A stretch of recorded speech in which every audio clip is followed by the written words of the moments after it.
uma vez, bom dia a todos. Coronel Sardilli aqui, do Departamento de Sustentabilidade, juntamente com o Dr. Fontes e com a doutora Cris. Um prazer, novamente, nos dirigirmos a todos os produtores rurais, presidentes de sindicatos rurais, para que a FAESP, por meio do seu corpo técnico, possa divulgar um pouco de conhecimentos que tanto importam aí para quem se encontra na lida, no trabalho rural, nas áreas rurais, preocupados com os temas de tamanha importância. Tivemos agora há pouco a palestra com o capitão Tiago e agora com o major Júlio César, integrante do comando da Polícia Ambiental do Estado de São Paulo, com quem tive o prazer de trabalhar quando comandava a Polícia Ambiental e que é uma das maiores autoridades dentro da Polícia Ambiental nessa questão de queimadas, de nexo de causalidade, e que vai poder falar um pouco com os senhores e senhoras sobre esse tema importante de tanto interesse. Lembrando que na semana que vem deveremos disponibilizar o link com todas essas entrevistas para divulgação a todo o público. Inclusive, pedimos a vocês que encaminhem aos secretários municipais de Meio Ambiente e de Agricultura para que dê conhecimento a esse público desse trabalho da FAESP, dos sindicatos rurais, em relação à preocupação com as queimadas. Tiago, o Júlio César, bem-vindo à FAESP e à disposição aqui para a sua palestra.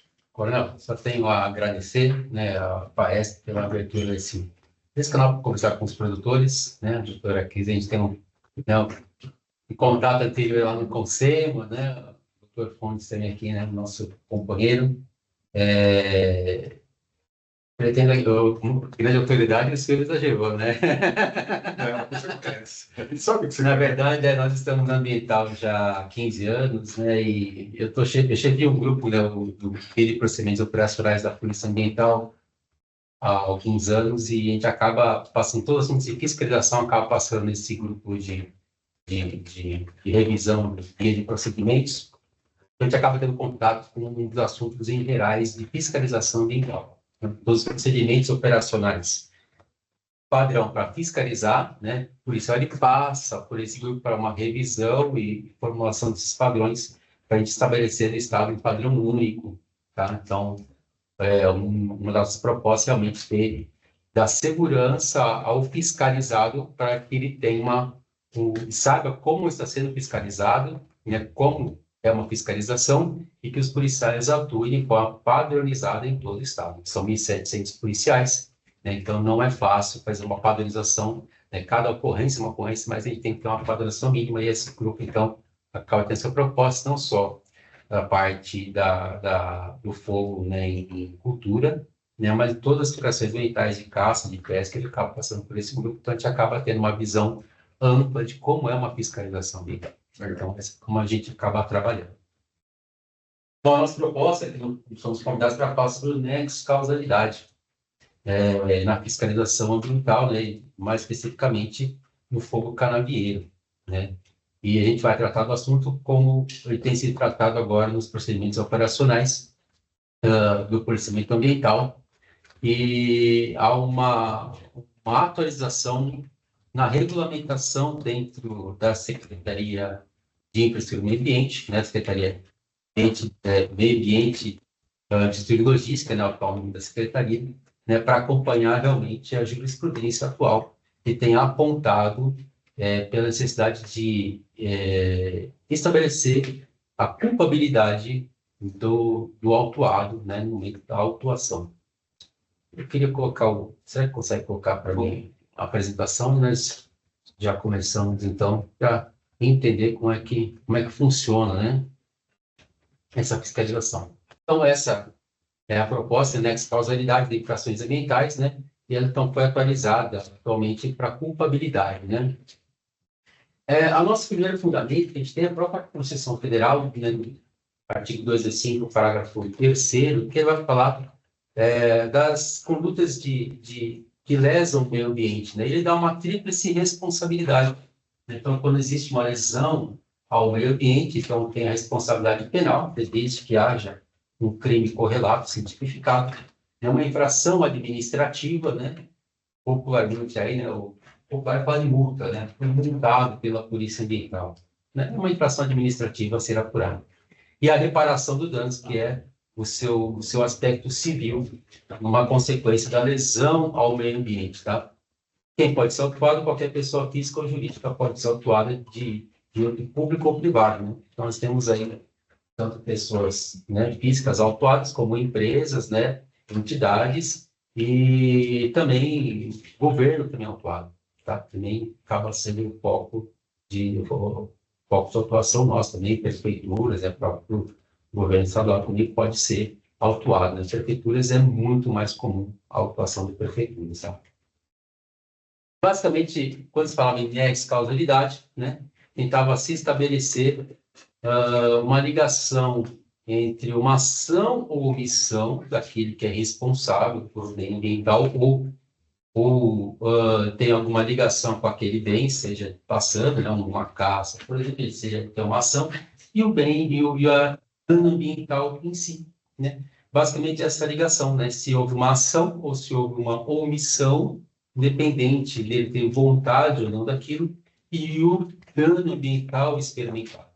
Tá? Então, isso aí, eu falava do nexo de causalidade, e nós atuamos muitos anos assim, né? Nessa forma do nexo de causalidade. Só que o judiciário ele tem entendido, por ter um aspecto punitivo, né? Melhor seria a adoção da teoria da culpabilidade. Tá?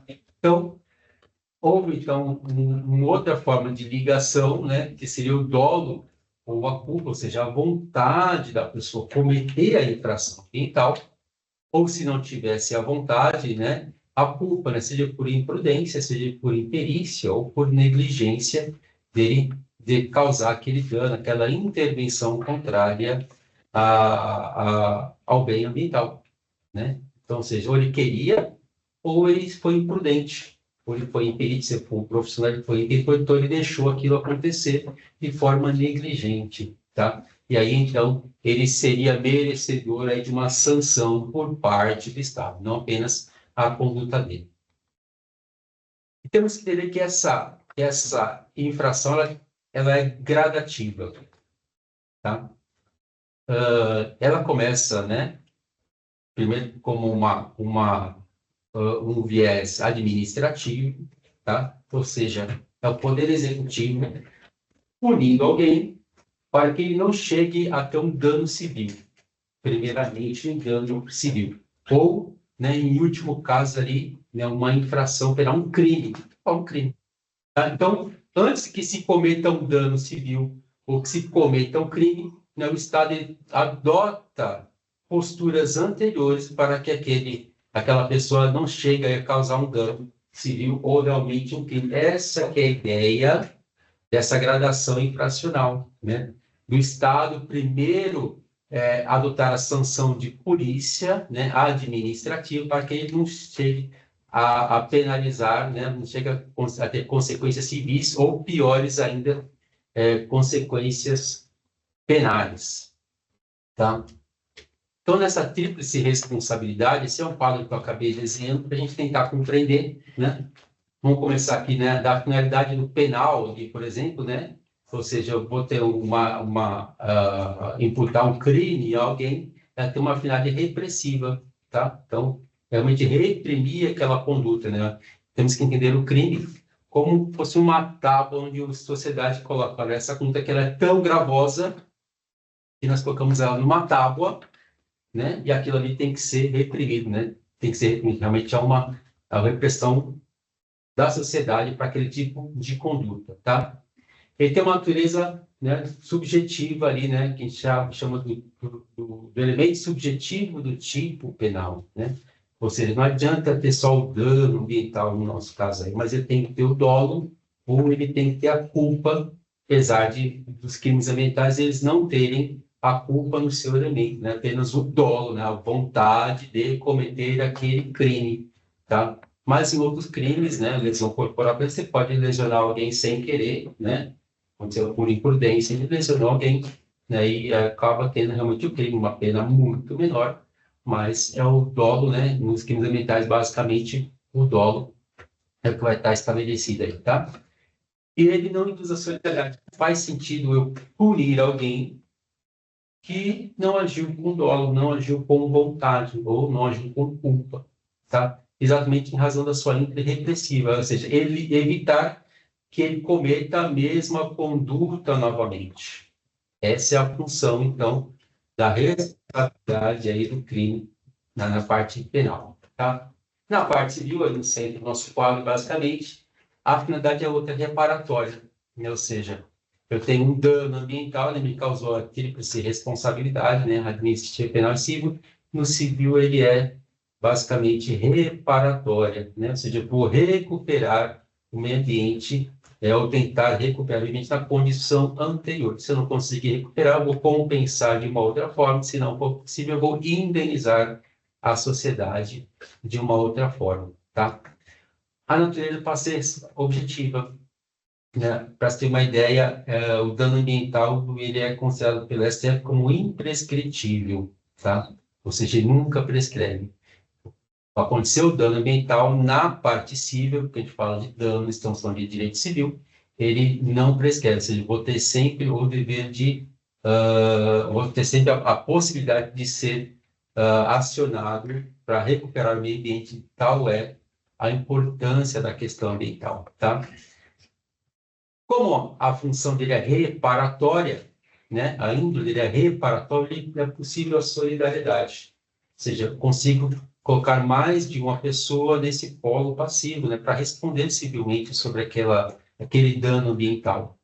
Tá? Na parte penal eu não consigo, né? Não consigo colocar, por exemplo, né, de forma muito clara, não consigo que um pai responda pelo crime, né, do filho, por exemplo, tá?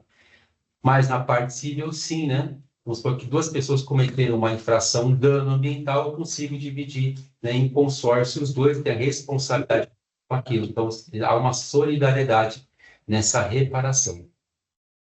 E a parte administrativa, né? Ela tem a sua função sancionatória, né? Na verdade, o processo é sancionatório, ou seja, sancionar. Mas, de forma muito leiga, aí é a multa, né? Que é a pena administrativa por excelência. Tá? Excelência é a multa. Existem outras penalidades administrativas, é mais basicamente aí aqui a apreensão, o perdão e tal, mas basicamente é sancionatória, né? É a penalidade de multa aí que é a mais clara, tá? Existe essa questão, né? Se a responsabilidade é objetiva, ou seja, uma mera ação ou omissão do agente já enseja responsabilidade administrativa, ou se ele deveria ter o dolo ou a culpa, tá? O Estado adotava, né, a gente adotava muita teoria realmente aí da responsabilidade objetiva, que é muito similar a civil. Tá? Lá, na verdade, ela bebeu na fonte do direito civil essa responsabilidade objetiva. Apenas a conduta, a ação ou omissão já ensejava a responsabilidade por parte do agente. Tá? Mas o judiciário ele tem entendido que, por ser sancionatório, ele não poderia ser assim punido, tá? A mera conduta, você deveria ter o dolo, ou no mínimo a imprudência, perícia e negligência, né? Então, porque não faz sentido, né? Você ter uma índole sancionatória, ou seja, repressivo para que ele não cometa uma infração novamente, se ele não teve a vontade ou se ele não teve a culpa naquele efeito danoso ao meio ambiente. Então, o judiciário tem entendido realmente de que há responsabilidade subjetiva. Um problema, né? Se eu não quero que ele chegue a cometer um crime, que ele chegue à esfera penal, como é que eu coloco a responsabilidade subjetiva já no primeiro nível de repressão, né? Então, esse é um problema dessa teoria, realmente, da responsabilidade subjetiva, né? Ou seja, eu não faço uma escalada para que ele não chegue a cometer um crime, uma infração penal. Eu repreendo já na parte administrativa, na mesma teoria, né, da parte penal. Ou seja, se ele só cometeria uma infração administrativa quando ele comete o crime. Em outras palavras, é isso. Né? Desde que, lógico, tenha tipicidade, né, aquela consciência típica, os dois, nas duas esferas aí, tá? Penal e administrativa. Então, hoje nós adotamos essa teoria que é adotada pelo Poder Judiciário, né? Mas realmente há críticas sobre realmente isso, né? De adotar o mesmo critério penal para o critério administrativo, né? Tem alguns doutrinadores que solucionaram a questão com o direito do consumidor, que é fonte do direito administrativo, né? Direito de terceira geração, que é a inversão do ônus da prova, né? Ou seja, ele pressupõe a existência do elemento subjetivo do dolo e da culpa, né? Hoje o Estado, ele tem que, a sociedade no século tem que provar, né, de que a pessoa agiu com dolo ou com culpa, né? O ônus da prova é de quem acusa, né? Isso é a teoria de Aix-Millaré, né, que ele entende que deve haver a inversão do ônus da prova, ou seja, eu pressuponho, né, presumido a responsabilidade, o elemento subjetivo, o dolo e a culpa, e cabe, então, ao atuado provar de que ele não agiu com dolo ou com culpa. É uma forma de solucionar. A judiciária não tem entendido dessa forma, ou seja, tem que comprovar o dolo e a culpa no mesmo sentido do penal. Ou seja, acabei deixando de ter essa escalada administrativa, civil e penal. Tá? Então, ele perdeu um pouco a função administrativa por isso. Eu não consigo reprimir que ele não chegue nos outros estágios. Exatamente por quê? Porque ele não é punido no primeiro, ele acaba sendo graduado no segundo. Mas também nós temos que considerar o seguinte, né? Geralmente as infrações ambientais elas são de menor potencial ofensivo. E sendo assim, né? Muitas vezes não há pena, né? A pessoa acaba fazendo o que chama de uma transação penal, né? E quando ele acaba pagando algum valor para o Estado, ele então ele continua primariamente, né, na parte penal, ele não tem antecedentes criminais, né? Mas ele não responde sobre aquilo lá, tá? Ele tem uma benesse, né? Em linhas gerais é isso. Ele acaba não respondendo. E geralmente esse custo para ele é baixo, né? E a infração administrativa acaba sendo muito mais pesada do que realmente essa pena de crime de menor potencial ofensivo.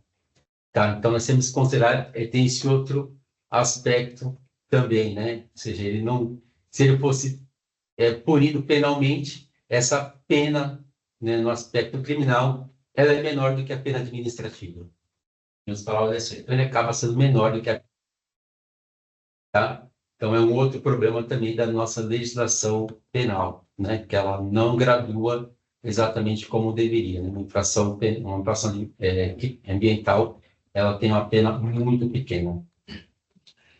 Então, vamos verificar um pouquinho sobre essa culpabilidade, né, no uso do fogo, né? Então, falamos então da teoria geológica, como é que nós evoluímos, né, nesse entendimento e seus aspectos depois aí como é que se refletiam em regulamentações dentro do Estado de São Paulo, né? Essa imagem aqui da direita é um foco que vem do INPE, né? Então, hoje nós usamos lá o satélite de referência, né, de focos de incêndio do INPE, e depois nós saímos para fiscalizar. Tá? E aí, depois, do lado que tem o nosso policial, ele fazendo a fiscalização de um acero, por exemplo, fazendo a medição do acero, a gente sempre coloca algum elemento que possa dar referência até para o autor ele poder se defender. Então, por isso tem uma viatura lá ao fundo, né? Então, ele faz a medição, né? E tem uma viatura ao fundo que dá uma referência realmente de quanto que o acero é, por exemplo, que é o que nos interessa aí. Então, ou seja, tem que começar a comprovar realmente a culpabilidade do autuado aí quando for fiscalizar, tá?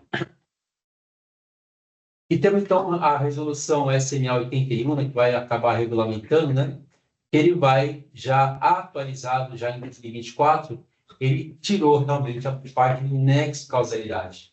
Ele já vai falar da necessidade da demonstração do dolo ou da culpa, né? E aí, atrelado ao nexo causalidade, né? Mas ele é atrelado, assim, tem que ter, além de ter que ter o dolo e a culpa, hoje tem que ter uma ligação entre o dano ambiental experimentado, né? E o dolo e a culpa aí do agente a ser autuado, tá? Então, houve uma atualização por parte de regulamentação da própria secretaria, tá? E no próprio parágrafo 1º do primeiro artigo, também ele fala da culpa por omissão, né? Se é estabelecida pela administração de ausência de adoção ou adoção insuficiente de medidas preventivas ou de combate ao fogo, né? Ou seja, o que era antes um nexo de causalidade, hoje, então, ele passou a ser considerado a culpa, né? Por omissão por parte do agente, por parte do autuado aí, né? Se assim ele for considerado, tá? Então, na própria resolução SMA já não teve alteração nisso, continua os mesmos critérios, né? De acervo, do monitoramento, né?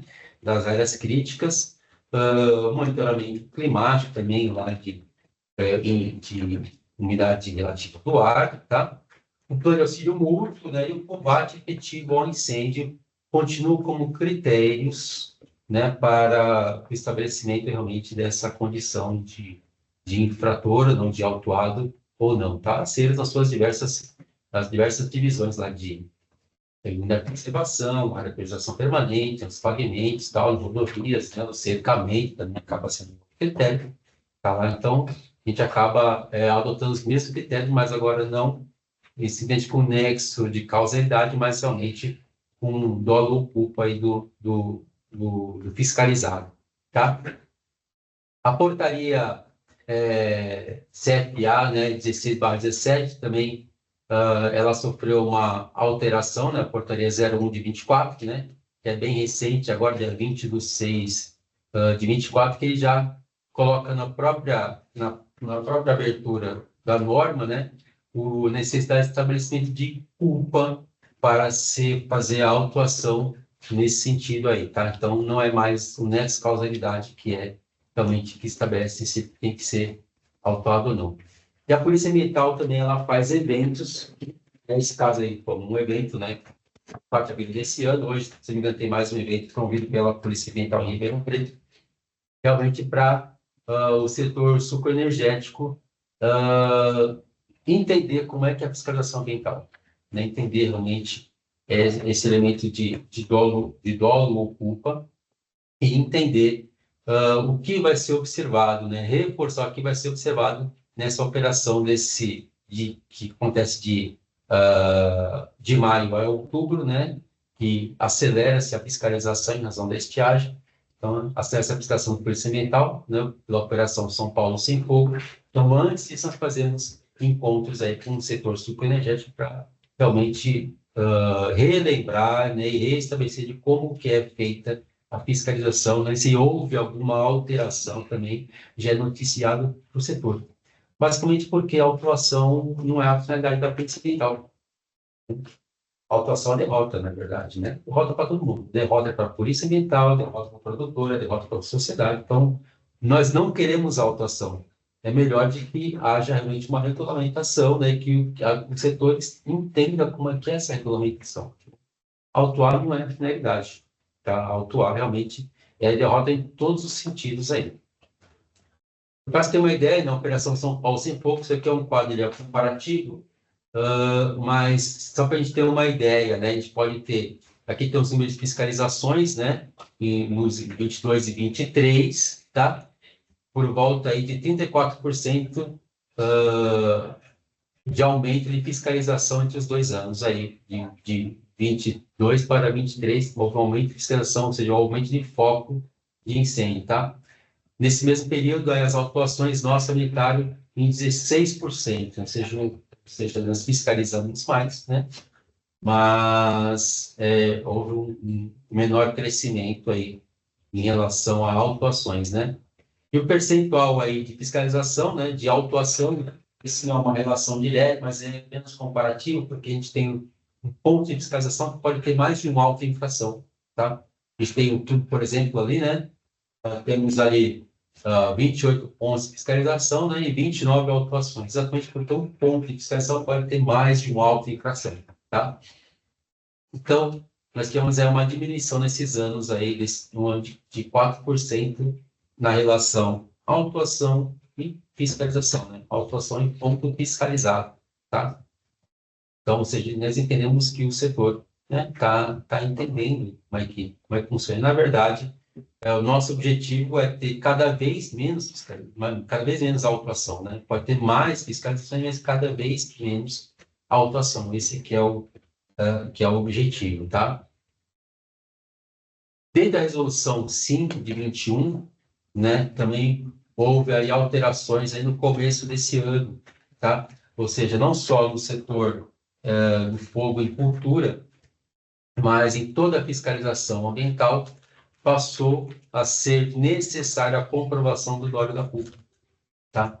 Então, naquele que nós falamos da inversão do ônus da prova, que seria bem interessante para a autuação administrativa, ou seja, o autor e o infrator, ele tem a possibilidade de comprovar de que ele não agiu com dolo ou com culpa, né? A gente acabou se adequando realmente que o judiciário tem entendido e cabe a nós comprovar o dolo e a culpa, então, do fiscalizado aí, tá? Então, qualquer pessoa não pode ser autuada, né? Desde que seja comprovado o dolo e a culpa, tá? E dentro dos procedimentos operacionais da Polícia Ambiental, que nós falamos que é o nosso guia de procedimentos também, nós já adequamos uma alteração de maio desse ano, né? Realmente ele já reconhece o elemento subjetivo, tá? Ou seja, eu preciso comprovar o dolo e a culpa, né, como elemento aí para fazer a autuação ambiental, tá? E o policial, então, ele é obrigado a fazer esse relato, né, do dolo da culpa, o que o levou a conhecer, o que o levou a concluir de que aquela pessoa agiu com dolo ou com culpa, né? Vontade ou por imprudência, imperícia ou negligência, tá? Da mesma forma, né? Fenômenos naturais, ou quando a pessoa é vítima de ação ilegal, né? Vítima de corte de árvore, alguém foi lá e cortou a árvore na propriedade dele, ou fenômeno natural, né?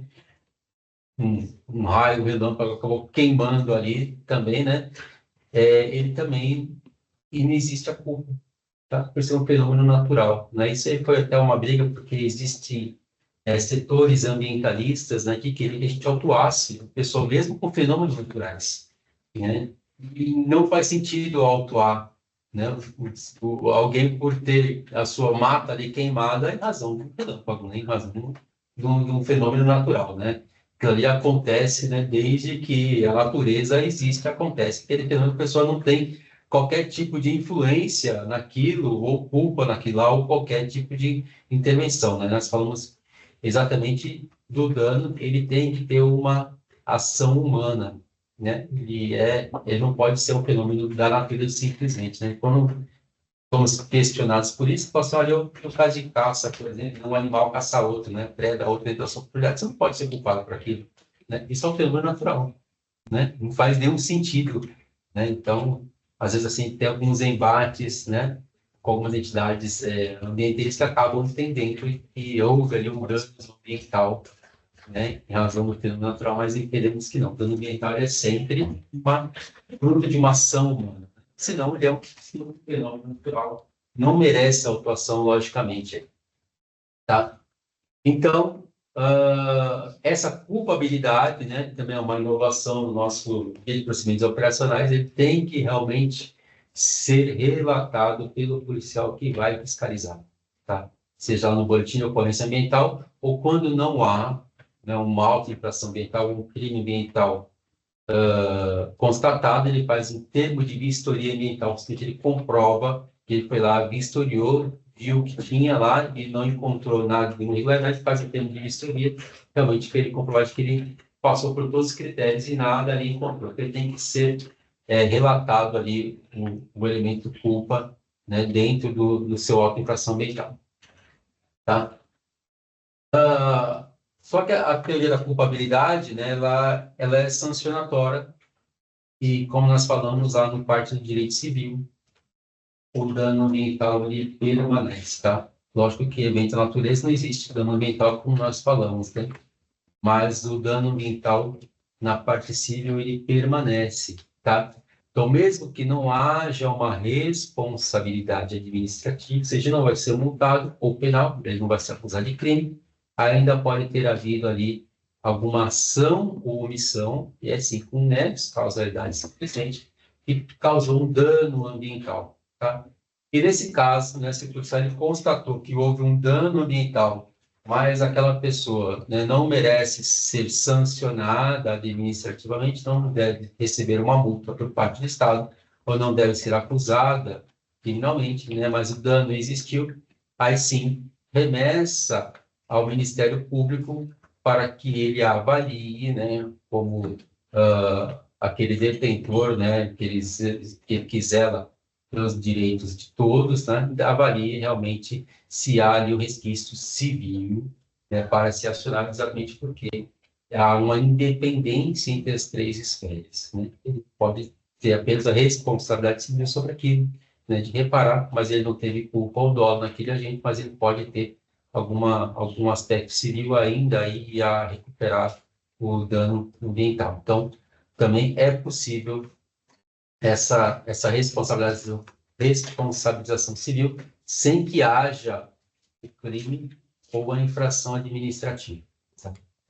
Bom, acho que em linhas gerais, né, assim que evoluiu a nossa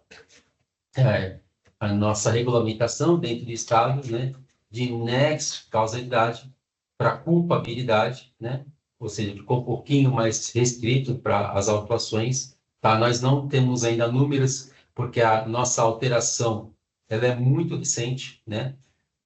Em 2024, a gente não tem números, como é que isso aí impactou no número de autos de infração ambiental, tá? Temos que passar pelo menos alguns anos aí sazonais, porque as infrações ambientais são sazonais, né? Anualmente acontece pesca, né?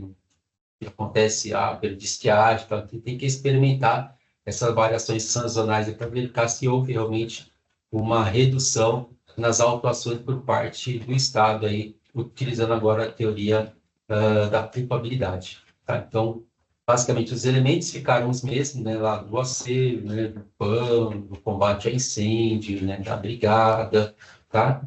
Mas o que vai ser avaliado, né, é realmente aí a culpa, né, ou seja, o dolo, né, vontade de não fazer, ou somente houve uma omissão por imprudência, imperícia ou negligência por parte do responsável por aquele bem ambiental.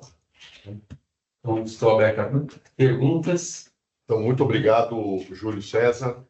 O Departamento de Sustentabilidade agradece mais uma vez a tua participação, importante participação, esclarecendo essa questão de culpa, de dolo, da questão civil, da questão criminal, a questão administrativa. E certamente foi bem esclarecedor aí para todo mundo, aí principalmente o pessoal da cana, o pessoal de culturas aí que invariavelmente sofrem com algumas queimadas, né? E a gente sabe que hoje em dia essa cultura da queima em São Paulo ela já está se afastando, né? Então, hoje realmente as queimadas, quando acontecem, em regra, são ocasionadas por órgãos, por fatores estranhos ao interesse do produtor, né? Tanto que queima trator, queima casa, queima a própria cana, dependendo do momento que ela se queima, ele perde a produção praticamente. Então, nesse sentido, sua palestra foi bem interessante. E eu gostaria de aproveitar aqui, juntamente com o Dr. Fontes, que no futuro a gente pretende, e isso para os produtores que nos ouvem, realizar esse tipo de fórum de forma regional. Então, a gente utilizaria ainda do apoio da Polícia Ambiental, hoje, com a crise aqui, em determinados locais do Estado, e aí presencialmente, esse tipo de fórum para debater essas questões, e uma forma até de interagir mais com os produtores rurais. De qualquer forma, agradeço mais uma vez você, ao Coronel Navarro, que disponibilizou o Tiago e você para aqui prestar esse apoio importante ao produtor rural, no sentido de fazer esses esclarecimentos. Quando eu estou com mais experiência do que eu ainda, né, na Polícia Militar, 34 anos, né, você sabe que esse alinhamento, né, essa procura da Polícia Ambiental, né, com aquele que é fiscalizado, faz parte da polícia comunitária. Sim. Né? Então, a polícia não está ausente do público em geral, né? Nós estamos aqui realmente para servir. Né? Então, realmente, essa aproximação, né, como você falou de fóruns de aproximação, é importante, porque a nossa função não é autuar. A função principal da polícia ambiental não é autuar, é fazer o policiamento e o zelo do bem ambiental. Então, é muito melhor que aquele bem ambiental não seja prejudicado, não sofra o dano ambiental. Né? Realmente, esse é o nosso sentido aí de existir. E para terminar, tem uma pergunta aqui, eu vou ler, e aí se você puder responder, para Meriane Aparecida. Em áreas de APA, há diferença na fiscalização? Poderia, por favor, explicar o que difere? Outra questão, se há diferenciação, se a área atingida se tratar de reserva legal ou área de APP. No caso de atingir as duas áreas distintas, dentro da mesma propriedade, será emitido 2 autos de infração? É pergunta da Meriane Aparecida. Meriane, obrigado pela pergunta. Interessante, né? Realmente, em áreas de APA há uma diferença porque a regulamentação da área de proteção ambiental ela tem que ser observada, né? Cada uma tem o seu plano de manejo. Hoje o Estado de São Paulo está muito avançado nisso, né? Se criava áreas de proteção ambiental, unidades de conservação, seja de uso sustentável, seja de proteção integral, mas não se criava o plano de manejo daquela área, né? Hoje o Estado avançou demais, né? Então, cada área, eu não sei se todos estão regulamentados em plano de manejo, mas estamos caminhando para isso, tá? Para todas as APAs, todas as unidades de conservação ter seu plano de manejo, que é basicamente falar o que pode, né, em linhas muito gerais. O que pode e o que não pode fazer dentro daquela unidade de conservação, tá? Então, mesmo que aquela conduta não seja uma infração simples, tá? Se fosse qualquer outro local, não seria uma infração, mas se ela está contra o plano de manejo daquela unidade de conservação, e aí é uma infração genérica para aquela UC, que é causar danos à unidade de conservação. Então, por isso que realmente há, sim, uma diferença na fiscalização em áreas de produção ambiental. Então, se tem um imóvel dentro da APA, né, tem que atender não apenas a legislação ambiental em geral, mas o plano de manejo dentro. Então, existe ali APAs que tem limite, por exemplo, da parte de defensivos agrícolas, né? Tipo de agricultura.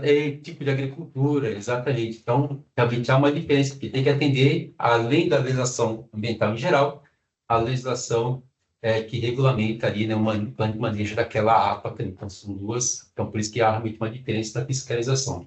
E aí pode ser emitido 2 autos de infração, se for, como a pergunta dela, caso de atingir 2 áreas distintas. Aí sim, aí se for 2 áreas distintas, assim, nós temos uma norma porque para cada área é um auto de infração. Uhum. Tá? É um objeto realmente ali de uma auto de infração. Se eu tenho, por exemplo, estágio de vegetação diferente dentro de uma propriedade. Então, vamos supor que eu tenho corte de vegetação em estágio inicial e corte de vegetação em estágio médio. 2 autos de infração. Tá? Porque a medição é diferente. Eu tenho corte de vegetação é diferente. O tipo de pena aplicada. A sanção administrativa ela é diferente, exatamente por isso. Né? Então, por isso que tem autos, medições diferentes, autos de infração diferentes, né? Tá. Porque a gente tem a tabela de graduação dentro da própria resolução.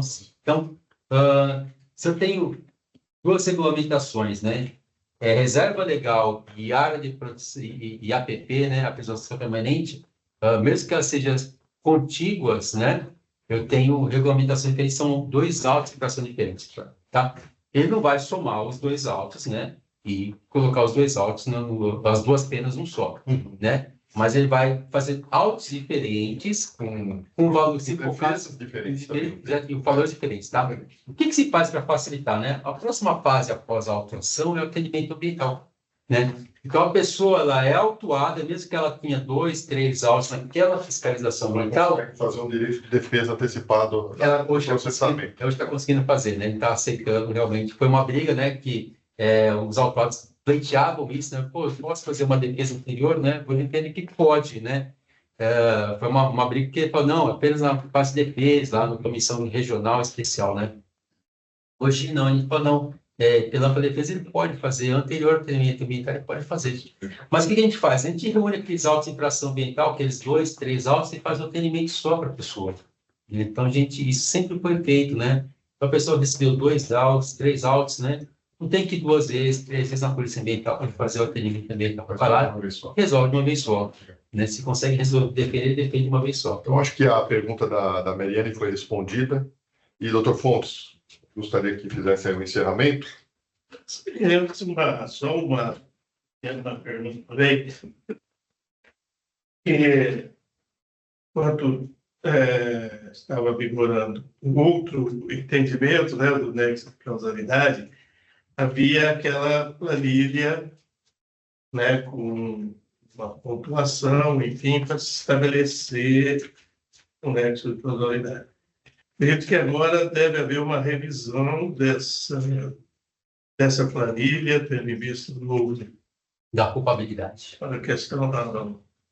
Essa questão da planilha, nós temos reunidos aí com a CFB por vezes para a atualização dessa planilha. Ela não pode ser que ela seja atualizada. A última regulamentação que teve, ela passou a mensurar não mais o nexo, mas a mensurar a culpa. Né? Então, ou seja, eu estabeleço a culpa em razão da ausência ou presença daqueles elementos ali na planilha. Né? É uma forma que a gente tem de deixar muito claro para o setor como é que nós fiscalizamos. Né? Obviamente, a polícia militar, né, em geral, ela não escolhe como ela vai aplicar a norma. Vem a norma e a gente aplica ela. Né? Agora, hoje nós somos atores, por exemplo, da confecção dessa norma. Né? Houve uma alteração na lei federal, criação da lei federal em dezembro do ano passado, em 23, que é a lei orgânica das polícias militares. Tá? E essa lei, uma das inovações, colocou realmente as polícias militares dentro do Sistema Nacional, dentro do CISNAMA. Então, hoje, todos estão dentro do CISNAMA. E colocou algumas funções na Polícia Militar. Né? Entre as funções, é participar ativamente das políticas de meio ambiente do Unidade da Federação. Né? Então, hoje é obrigado cada unidade da Federação ter a Polícia Militar como um dos atores políticos para a formulação da sua política de meio ambiente interno, aquele Estado. Tá? Então, na verdade, as normas elas são formuladas através de pressões sociais. Né? E acho que a FAESP é um apoio, né, de primeira linha, né? Realmente, para ajudar a gente a fazer algo que contribua não só para o produtor, mas para a sociedade em geral. Então, realmente, uma alteração aí fomentada, né, pela sociedade civil organizada é muito mais substancial do que realmente interno, só o poder executivo. E a gente vai aplicar exatamente aquilo que está lá. Hoje, o que está se falando? Que é que a culpa passa a ser medida através daqueles critérios lá estabelecidos na portaria, né? Resolução em portaria. Né? Mas, em haver alteração, né, é importante a FAES participar disso, né? Os produtores participarem dessa discussão para realmente fazer essa alteração desse tipo de poder aplicar de uma forma a atender o público em geral de forma mais plena. Ela está vigente. Está vigente. Está vigente, exatamente. Mas hoje ela está medindo, na sua concepção, ela não está medindo o nexo mais, ela está medindo a culpa, né? Porque ela identifica a culpa, exatamente. É uma forma objetiva de identificar a culpa. Né? Como é que era antes, né? Quem tem mais tempo no setor via que cada policial fiscalizava de um jeito. Ia lá, não, esse aqui, de acordo com o policial que ia, ele era quadro. Então, quer dizer, isso causa uma insegurança para o produtor.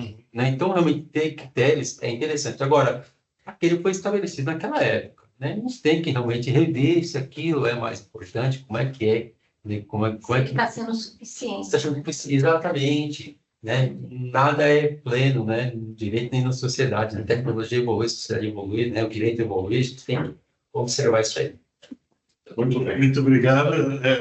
Sim, claro, a FAESP gostaria de participar muito dessas discussões, né, representando os produtores, e até pedir aí para os presidentes de sindicato, enfim, a todos que estão lá assistindo, e havendo sugestões, né, Sardinha, claro. Sobre esses pontos, principalmente que aqui foram tratados hoje, né, tanto na questão do controle do javali, quanto na questão dos incêndios e do nexo, da da culpabilidade agora, né? Então, que vocês possam encaminhar aqui para a FAESP, né? Para que a gente possa levar aí, estando participando desses grupos ou não, né? Através aqui dos nossos palestrantes aqui, o pensamento e as contribuições aí dos produtores e especialmente dos presidentes dos sindicatos rurais. E para encerrar, né, antes de encerrar, realmente, eu gostaria de convidar todos para participar do segundo dia desse fórum, amanhã. Sim. Né? E vamos ter aqui a colega Cris Murgel falando sobre as questões relacionadas à compensação ambiental, um assunto onde especialmente os produtores rurais podem ser beneficiários, né, Cris, dessas compensações, né, em muitos casos isso permite com que os proprietários ali solucionem alguns problemas, enfim, algumas situações que eles têm a recuperar e podem ser beneficiários aí dessas compensações. Isso a Cris vai explicar muito bem amanhã. E também teremos uma palestra com o amigo, o colega e o técnico de grande experiência, que eu vi que estava assistindo aí, o Antônio Queiroz, da CETESB, que vai tratar do tema licenciamento ambiental. É um assunto que a gente tem recebido aí diversas perguntas, enfim, dos sindicatos sobre essas questões. Seria muito importante, então, a participação de todos para conhecer mais sobre esse assunto.